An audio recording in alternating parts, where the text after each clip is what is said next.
Hi hello నమస్తే welcome to our channel Telugu రాజ్యం. నేను వీరా డాన్లీ కొరియన్ యాక్టర్. ఈయనకు సంబంధించి ఒక 2 నెలల క్రితం మాత్రం ఒక విషయం బాగా హల్చల్ చేసింది. ఏంటంటే స్పిరిట్ సినిమాలో ఈయన తీసుకురాబోతున్నట్లుగా, ఈయన నటించబోతున్నట్లుగా, ప్రభాస్కి విలన్గా ఇతను ఉండబోతున్నట్లుగా ఒక మంచిగా ఒక కథ అయితే బాగా ప్రాచుర్యం అయితే పొందింది. అయితే మెయిన్గా అందరికీ ఒక డౌట్ అయితే ఉండేది, నిజంగానే తీసుకొస్తున్నారా, ఉంటాడా లేదా అని అయితే ప్రభాస్ ఫ్యాన్స్ లేకపోతే జనరల్ ఆడియన్స్కి కూడా. కాకపోతే ఎస్టర్డే ఆయన తన ఇన్స్టాగ్రామ్లో ఒక స్టోరీ పెట్టారు, సలార్ ది సాగా. దీనికి సంబంధించి ఆయన ఒక పోస్ట్ అయితే పెట్టారు. ఎగ్జాక్ట్గా ప్రభాస్ ఫ్యాన్స్ ఎంత అంటే ఆయనకు సంబంధించి ఏ టీజరో లేకపోతే లేవో ఇలాంటివి ఎన్నో ఆగిపోయింది. మనం చూసాం for the first time Insta story కూడా స్ట్రక్ అయిపోయింది అనమాట. సో అంత ఇదిగా ఉంటుంది డార్లింగ్ ఫ్యాన్స్ అంటే. సో నిజంగానే ఈ స్పిరిట్కి తీసుకొస్తే ఎలాంటి క్యారెక్టరైజేషన్ ఉండే అవకాశం ఉంది? ప్రభాస్కి ఎలాగో పోలీస్ కాప్ రూత్లెస్ అని చెప్పి సందీప్ రెడ్డి వంగ ఇదివరకే చెప్పుకుంటూ వచ్చారు. సో ఇతనికి ఎలాంటి క్యారెక్టరైజేషన్ ఉండే అవకాశం, అసలు కథనం ఎలా నిజంగానే న్యాయం చేసే అవకాశం ఉంది? దీనికి సంబంధించి ఒక మంచి వివరణ మనకు అందించడానికి సినీ మరియు రాజకీయ విశ్లేషకులు దాసరి విజ్ఞాన్ గారు మనతో ఉన్నారు. నమస్తే అన్న. నమస్తే.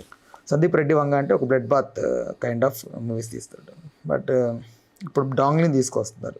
అతను నిజంగా వెయిట్ క్రియేట్ అవుతుందా? మామూలుగా కొరియన్ సినిమాలను ఇష్టపడే వాళ్ళకి చాలామందికి కూడా డాన్లీ ఈయన బాగా సుపరిచితుడు.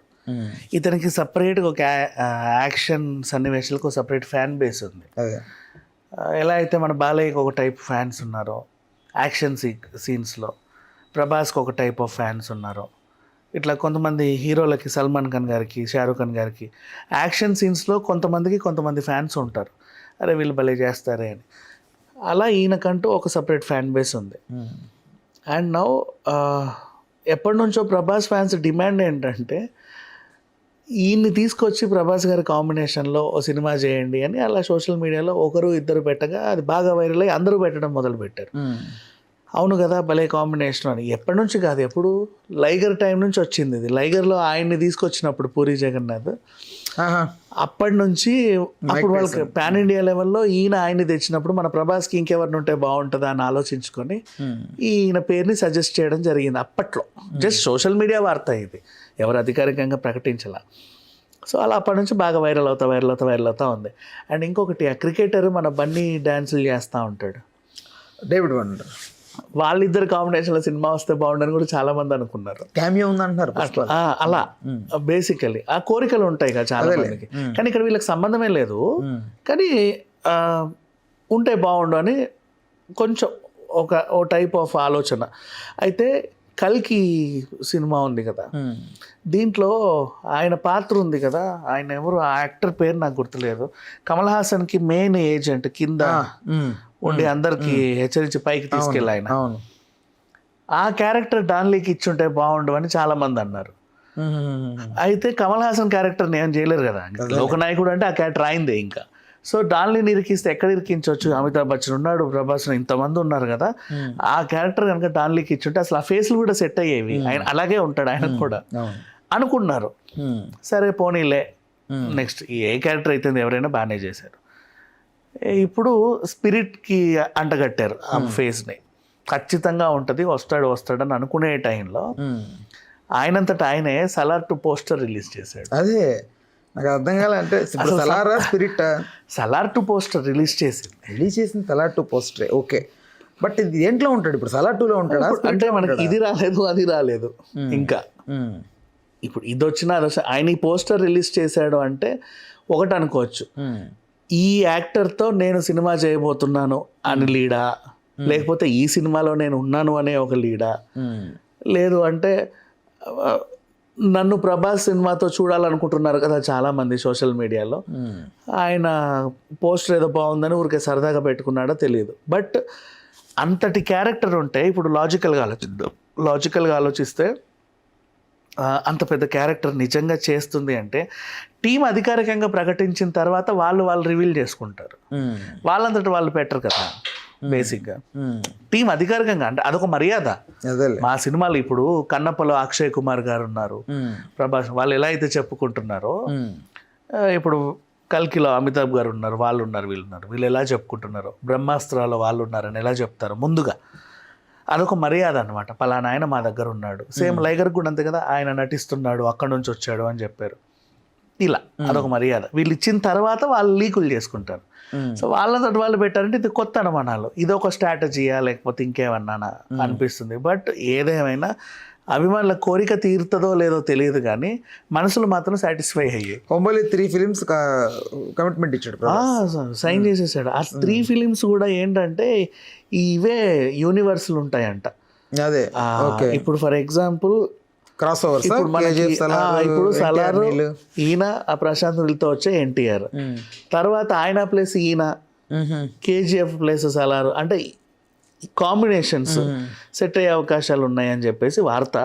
బట్ ఎంతవరకు నిజమో తెలియదు. ఎప్పుడైనా యూనివర్స్ అంటే ఖచ్చితంగా అవెంజర్స్ లానే ఎక్స్పెక్ట్ చేయాలి, అందరూ కలిసి వస్తారని. అంతే, ఏ మూలకు ఎక్కడో తగులుతుంది. ఇప్పుడు ప్రశాంత్ వర్మది కూడా తీసుకున్నా, ప్రశాంత్ వర్మ తీసుకున్నా అదొక యూనివర్స్. సో ఇప్పుడు హనుమాన్ వచ్చాడా, అలాగే నెక్స్ట్ అధీరా కూడా వస్తాడు, నెక్స్ట్ ఇంకొకరు వస్తారు, ఒక లేడీ పవర్ఫుల్ లేడీ క్యారెక్టర్లో ఒక ఆమె వస్తుంది. వీళ్ళు వీళ్ళు వీళ్ళు తర్వాత ఫ్యూచర్లో కలిసి సినిమా చేస్తారు. ఆ టైప్ ఆఫ్ ప్లానింగ్ కూడా ఉంటుంది. బట్ ఈ యూనివర్స్లో కూడా ఉండే కైండ్ ఆఫ్ అంతే. ఇప్పుడు బ్రహ్మాస్త్ర కూడా యూనివర్సే, అది అస్త్రావర్స్ అని పెట్టారు. అంటే ఇప్పుడు ప్రభాస్కి ఒక అస్త్రం ఇచ్చి నువ్వు బ్రహ్మాస్త్రంలో దింపొచ్చు అంతే. ఏ హీరోకి అయినా సరే ఒక అస్త్రం ఇచ్చి దింపేసే ఛాన్స్ ఉంది కదా. సో అట్లా క్రియేట్ చేసుకున్నారు వాళ్ళు దాన్ని. సో ఎన్ని సినిమాలన్నా రావచ్చు, ఎంతమందినన్నా పెట్టొచ్చు. ఆ యూనివర్స్ని క్రియేట్ చేసి అలా వదిలేశారు. ప్రభాస్ ఎంత పెద్ద విలన్ ఎదురుగా నిలబడ్డా అతని డామినెన్స్ అలా ఉంటుంది. నెక్స్ట్ ఇప్పుడు మన లోకేష్ కనకరాజుకున్న యూనివర్స్ లాగా LCU అలా అట్లా వీళ్ళు ఒక డైరెక్టర్స్ ఏంటంటే కొన్ని క్రియేట్ చేసుకుంటారు పాత్రలు, ఫ్యూచర్లో వీళ్ళని వాళ్ళని కలిపే ప్రయత్నాలు చేస్తూ ఉంటారు. అవి బాగుంటాయి చూడడానికి కూడా. ఇప్పుడు ఫర్ ఎగ్జాంపుల్ అసలు అప్పట్లో కూడా ఆలోచించుకొని ఉంటే బాగుండేది. నేనేమంటున్నా, ఏ హిట్లర్ ఉన్న ఊరికి నరసింహనాయుడు ఎందుకు రావద్దు? రావచ్చు కదా, తప్పులేదు కదా. అలా నీకు అర్థమైందా? అయితే దాన్ని ప్యారడీ వేలో చేస్తారు చాలా సినిమాల్లో. పేరడీలు చేశారు కానీ నిజంగా ఇదైతే ఎంత బాగుంది. నువ్వు అసలు సినిమాలాగా యూజ్ చేసుకోవచ్చు చాలా హ్యాపీగా. ఇప్పుడు నరసింహ క్లైమాక్స్ లో రమ్యకృష్ణని కాపాడడానికి పెద్దరాయుడు వస్తే ఎలా ఉంటుంది? సింపుల్ గా చెప్తాను. ఇప్పుడు ఎద్దుని ఈయన ఆపాల్సిన అవసరం లేదు, ఎక్కడి నుంచో శూలం రావాలి, ఓకేనా? అది చూస్తేనేమో ఎద్దాగల శూలం ఎక్కడి నుంచి వచ్చిందంటే అక్కడ నువ్వు పెద్దరాయుడిని రివీల్ చేయి, ఆయన వేసాడని. కామెడీగా చెప్తున్నా కానీ బట్ ఇట్ కెన్, అంటే మనకు హాలీవుడ్ లో ఎప్పటి నుంచో ఉంది ఇది, మన దగ్గర లేదు. యూ కెన్ కంపేర్ సినిమాలు, మన దగ్గర ఉంది, ప్రోడక్ట్ ఉంది, నువ్వు ఏమైనా చేసుకోవచ్చు. హొంబలే అంటే బేసిక్ గా ప్రశాంత్ నీల్ ఎక్కువ కనపడుతుంటాడు. ఇప్పుడు 3 ఫిల్మ్స్ సైన్ చేసేసాడు ప్రభాస్. సుమారు 565 కోట్లకి అతన్ని 3 సినిమాలు సైన్ చేయించారు. What kind of movies? ఇప్పుడు సలార్ 2 ఓకే, ఇంకా అనదర్ 2 ఫిల్మ్స్ ఏమై ఉండే అవకాశం? ఇదేనా ఈ PNCUలో ఉంటే ప్రశాంత్ నీల్ సినిమాటిక్ యూనివర్స్ ఉంటాయి, వీళ్ళ మీదే పాటలు వస్తాయి. ఇంకో కొత్త హీరోలను తీసుకున్న ఆశ్చర్యం లేదు. ఆల్రెడీ అందరి దగ్గర సంతకాలు అయితే తీసుకుంటున్నారు. సో ఇట్లా ఉంది. ఇప్పుడు ఫర్ ఎగ్జాంపుల్ పుష్ప ఏ కాలంలో అయింది? 2021 ఏంటి రిలీజా? షూట్ 2019 కాదు కదా, సినిమాలో రెట్రోగా అది ఎప్పుడో కదా, అది 90s మూవీ టైప్ లో ఉంటది. అది ఆ పక్కూరులో రంగస్థలం ఊరు ఉండొద్దా? అది ఉండొచ్చు, క్రాస్ ఓవర్ చేయొచ్చు యాక్చువల్లీ, ఉండొచ్చు కదా. ఆ 2 ఊర్లను శ్రీమంతుడు కొనలేడులే కానీ, అదేలే ఆఫ్ కోర్స్, కానీ ఉండొచ్చు కదా. అంటే ఈ రకం కామెడీగా చెప్తున్నా. బట్ యూనివర్స్ అంటే they will compare heroism elevation అయ్యే క్యారెక్టర్స్ ఎక్కడున్నా సరే వాటిని అక్కడ ఇక్కడ తోయొచ్చు, తప్పులేదు. అలా.